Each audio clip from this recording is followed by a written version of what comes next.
up and close, 16 ליולי 24.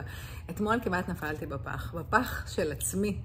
הסתובבתי עם רוני בדיזינגוף סנטר, אומייגאד, כמה שנים לא הייתי שם, זה כאילו אחלה מקום.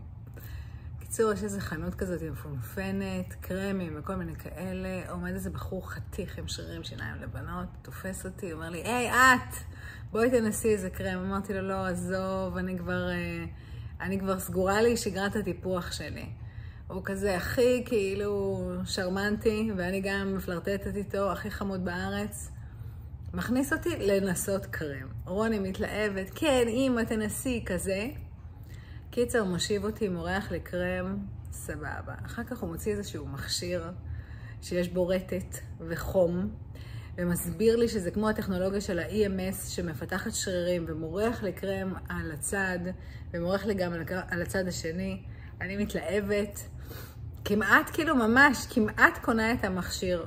ואז אני קולטת שלאורך כל השיחה הוא אומר לי, כמה קמטים יש לי כאן, יש את הסימנים האלה כאן, אפילו כאן, את הקמת הזה הוא יכול להוריד לי. וכאילו, ויש איזה רגע כזה שאני אומרת, וואלה, כאילו, יכול להיות, אני יכולה להיראות צעירה יותר. וממש ככה שנייה, אנחנו מדברים על החלוקה של התשלומים וכל מיני כאלה, ו-it hit me, זה היכה בי.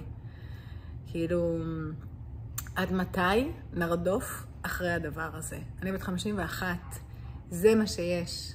כאילו, באמת, קצת שמן, קצת קרם, אני מטפחת, כאילו, ברור, אנחנו אוהבות, כאילו, החיות הזאת היא משדרת את אנרגיית החיים שזורמת בתוכנו, בוודאי, אנחנו רוצים לראות טוב, אנחנו רוצים לעשות ספורט, אבל לא לרדוף אחרי זה, אני לא רוצה שזה ינהל אותי.